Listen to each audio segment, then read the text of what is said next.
Charles, hey, congratulations on your new movie, Thin Skin. Thank you very much, and thank you for having me on your show. Hey, not a problem, not a problem. So let I've watched the film. So tell us where the original idea actually came from for Thin Skin. Okay, it was a theater show, a sort of like a mix of music and comedy that was written and arranged by Ahamefule and um, Ahamoluo, and um, I watched this while it was a work in progress at a place called Town Hall back in 2012. And I was sort of looking for film ideas because I got in a rut working on scripts for Hollywood projects. And then the most embarrassing thing is during that period, I made more money from films that were not made than from films that were made. And so I got into this. I was sitting around and I was like, I need to make a film because I hadn't made one. And my partner was busy on another project, Robinson DeVore, and we'd worked on two films before, Zoo and Police Beat. And so I was like, I need something to get done, right? No, I did not know it's going to take 10 years. but but that film was is an adaptation of his show called Now I'm Fine. We changed the name to Thin Skin, and that's and so the night I saw the performance, I sort of texted Aham and said, we can make this into a film, the show, and he said, let's do it, and then we started working on it and writing the script together. Lindy later on joined us late in the process when we sort of hit a rut, and then she contributed a great sort of the energy that the project was lacking at the time. So Ahamefule, so he's an actual musician in real life, and he's also an actor. Yeah, well, he's a musician, a trumpeter, a jazz trumpeter, and he works in the local jazz community in Seattle. But he had to train to act because we decided that he had to play himself, but you just can't play yourself, right? That you still have to act. You know what I mean? It's a weird situation, and so he went into act. He went into training for 6 months and worked on figuring out how he's going to play himself as an actor, not himself as himself. So that was, and it's a big difference. A lot of people don't know. It's they know, and people can sort of see the difference. But I was really impressed with the results. He really did put everything into it, and he came out pretty strong, in my opinion. Were there at any point in consideration that you wanted an actor to play Ahama fully, the intention is that it's his story, he should play it? You know, uh, their actors are wonderful, right? They're the gift to the director, and so Aham sort of knew that what he was up against, right? A lot, he knew that we could get an actor to do this part pretty well. But the big problem was the music aspect of it, and he was kind of correct about this. He wanted the musicians to look real, to feel real. And so instead of trying to make as he puts it wonderfully, trying to make an actor learn the trumpet, he decided to learn a trumpeter decided to learn acting, and that was the switch. But yeah, that's always. I mean, I really do enjoy working with great actors because it becomes a lot of fun. So the music in this film, this is all Aham's music. Absolutely, yes, yeah. He arranged it, and mostly as an arranger. I don't think I'm not. He plays some music in the film, but the score was composed by him. Oh wow, excellent. Yeah. And I'm assuming all the other musicians were all musicians he probably gathered. Yes, he knew. He's worked with them in various projects, and some of them were actually in the original project. Now I'm Fine. and so they were very familiar with his work, and so that part was pretty smooth in the production process. The music element really, except for one or two shoots where we had to, because we had to shoot all the music live, and that's not an easy thing to do technically, and also because with a small budget, and you really don't have that much time for error, and you know what I mean. And so everything, and he's a bit of a perfectionist, so we had to like they had to they had to get the music down really quickly with no, and run it through. So, but I remember the shoots that we had with the music, some of them were just 4 takes, which is impressive considering it was music and the technical issues. I was gonna say if you had experience on directing musicians before, trying to capture what they're playing. For me, the my relationship with music and film was purely academic. I'm a big fan and collector, in a sense, of jazz in the history of cinema, right? Films like The Odds Against Tomorrow, right? And um, oh my, I don't know why they're not coming to my head right now, but Modern Jazz Quartet scored that one. Elevator to the Gallows by Miles Davis. And even More Better Blues by Spike Lee. And it was actually More Better Blues that sort of convinced me of Aham's of opinion about the music, because Denzel Washington was not playing the trumpet in that movie. Yeah. And but although I love it, but I've always tracked. I think, like, I'm very tied to Clint Eastwood's opinion that jazz and who did a film on Charlie Parker, that jazz and cinema are closely related. They have a close history, and that's where I came from. So to me, it was a fulfillment of a long sort of and deep interest in this relationship between jazz and cinema.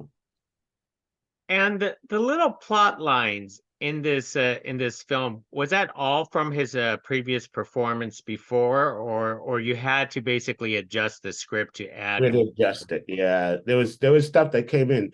There was a moment when we were writing and we realized we veered too far from the original text, and so we switched.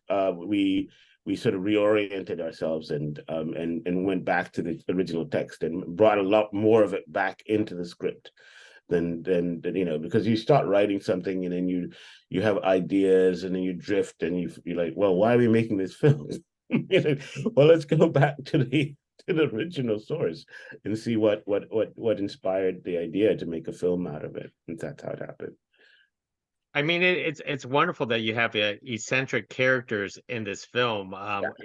Is comedy a natural for you? The funny thing is, one of the reasons why I proposed that we make a film out of Now I'm Fine is because it had comic elements, and I had made 2 films with Rob DeVore, Police Beat and Zoo, and was finishing a third one, which is still apparently it's coming out soon, called about the story of Jack Black. Uh, uh, what is that one called? It's You Can't Win, and we adapted the novel, not the novel, the autobiography by Jack Black, and from the early, not the actor Jack Black, but another Jack Black Yeah. from the Yeah. from the early 20th century, and they were all serious, and I was like, I am not that serious. That's not me at all. I'm writing a lot of serious material when I really enjoy comedy. I really enjoy having fun, and pulling people's legs, and right, and that sort of thing. So I saw an opportunity to make a film that was closer to my character. Yeah. I know. I love the scenes with the doctor, and I was like shaking my head, going, "This can't be real." All the stuff he's talking about. Yeah, it actually was drawn from his experience at the hospitals. Oh, really? Yeah, yeah, yeah. I mean, of course, Hari turned it up a lot, right? I mean, Hari who did, I don't know if you did, he did a documentary called about Apu, the problem with Apu, Uh-huh. the Simpson character. Yeah, he's a stand-up comedian, and so and he's been in a number of films, but he turned it up, and I was like, okay, yeah, you're the as long as you keep me laughing, let's keep it going, and he did, and but that's yeah, but the source material was real. There was no, we didn't. I think it was only his performance that changed it, but the content was exactly. We followed what happened during his illness pretty closely. Wow. Yeah, well, that now that changes my entire perspective after watching this film. That knowing some of the stuff that happened to him with either with the doctor at his workplace, Yeah. it's all out there, and I'm also assuming the his family, his Nigerian family, that's also real. Yes, that's real. And that's his brother on the telephone, his real brother, the one Oh, he had. Yeah, there's a lot of, I've not, the one thing that is consistent with my previous work is that I'm not really flustered by erasing the line between documentary and fiction.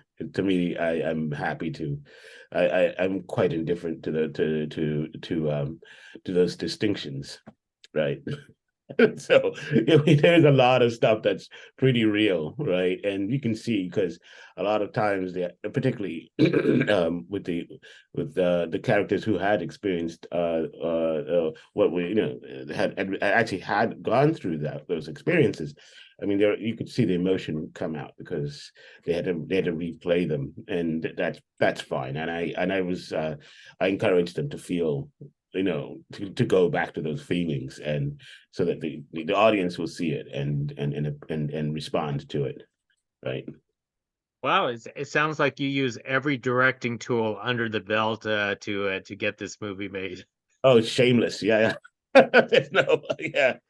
No. I wish I could tell you, but maybe it's a flaw of my own personality, but it's hard for me to distinguish to separate things. I just all that is of value to me is does it look right? Does it feel right? Right? Is the magic of cinema? Is it in there?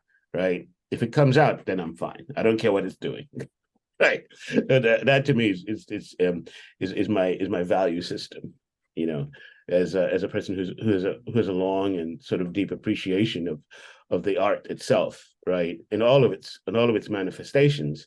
To me, if someone makes a great documentary, right, and but I feel the force and the power of the art. I don't that it doesn't I don't see it, right. I don't go around saying like, oh, but it's not fiction or something. It's just like, no, that's not my procedure at all. That's not my mode, I would say. Yeah. So you always had a love for filmmaking for yourself?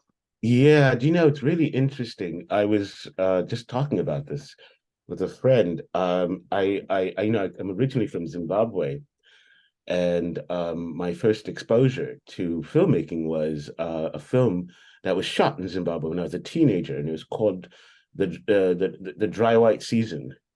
Mhm. And I sort of like ran across a set, right, a shoot that was in my neighborhood, and um, I I asked if they needed any assistance because I looked and I saw they were making a film, and it had Donald Sutherland and although Marlon Brando's in the film, but he wasn't in Zimbabwe, which I wish he was. But I got to meet Donald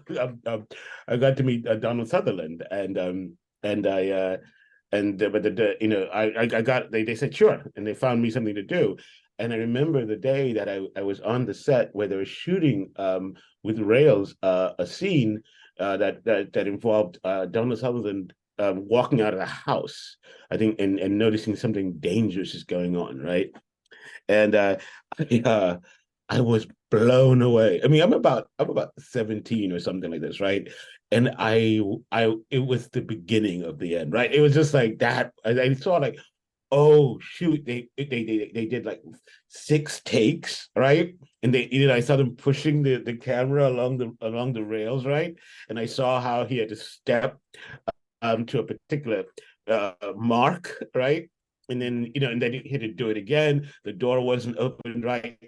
To some people, that might have been distressing. To me, it was pure magic. Like I saw how it's done. You know what I mean? And you just suddenly at that moment and I went to college in the USA, and I wanted to get into cinema, but they didn't have a program where I was at school, so they just said to me, "Well, why don't you go and study literature?" And then I did, and then I became a writer, and so I went into writing, and so I came back to cinema through screenwriting.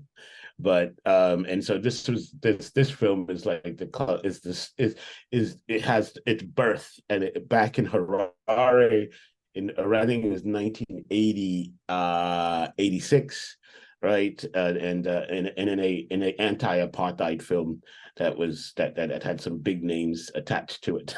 But and eventually had dinner with Donald Sutherland at a Chinese restaurant in downtown Harare. And he was a really great guy, and he was so supportive. I was surprised that he gave me so much access. They gave me so much access to the film, and I was actually thinking about writing about that experience and how you sort of look back in your childhood and you find the moment that something right really happened, because for the whole time I'd only seen films from one direction, Mhm. right? I've only seen them on the screen, and that doesn't that's almost like the tip of the iceberg, right? That's all you're watching.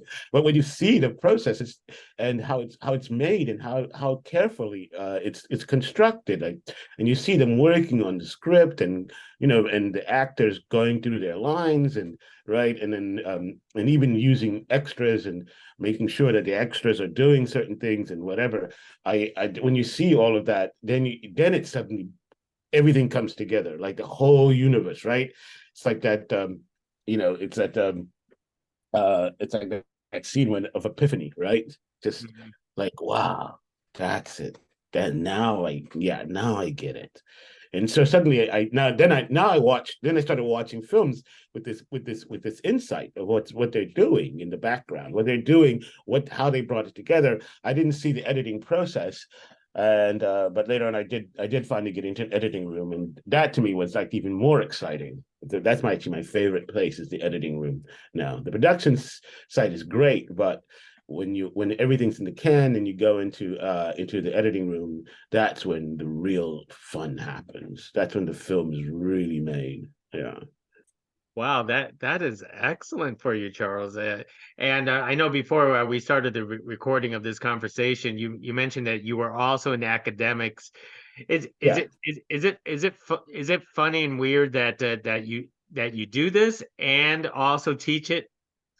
Yeah, it's a way to keep close to film, right? Because I don't want to do something that is so far away. You know what I mean? Because you're an indie filmmaker, you go through spells where you're just trying to build a project, and you have to write the script and so forth and so on. So to me, it's always it's useful for me to in these between periods, right? To still work with students making films, and also dealing with the sort of the theoretical side of films with students.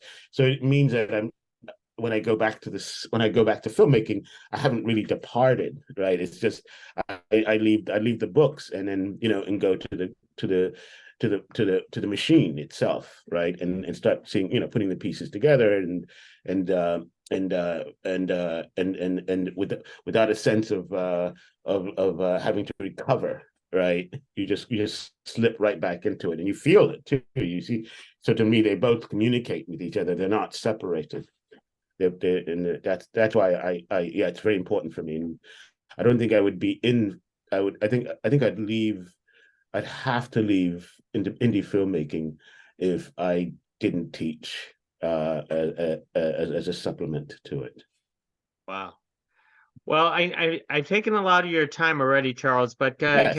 can you tell us some of your upcoming projects after this? Yeah. Well, as I said, one that's coming out that is You Can't Win, which weirdly enough, we shot the guy from The Bear, Jeremy White or something. He turned out to be a superstar. So suddenly Hollywood took an interest in it, and so that's supposed to come out soon. And then I'm sort of I'm trying to finish a book, and then I'm sort of plan to turn the book into it's a book of theory, but I want to turn it into a sort of slash I want to make a better tree of life. That's my big ambition. I want to. I think that Terrence Malick didn't do it right, and Hmm. so I want to show everybody how you make a cosmic film, right? And it's going to be called something like People of the Universe. That's Yeah, People of the Universe. The book comes out next year on MIT Press, and then through Eflux, and then right after that, I plan to put together the film project. But it's going to use a lot of elements. But it should be the yeah. It's going to it's yeah. It's using Tree of Life as its point of departure. wow, that's excellent. The Tree of Life was very ambitious. Yeah. But it failed, in my opinion. Yeah, I still have problems trying to comprehend that movie, Yeah.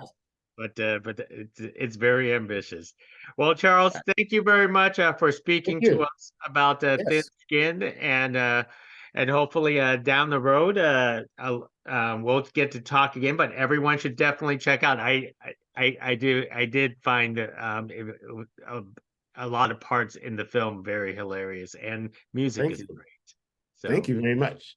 Yes, and the DVD and this starts streaming tomorrow, I think. But yeah. But yes, thank you. thank you very much.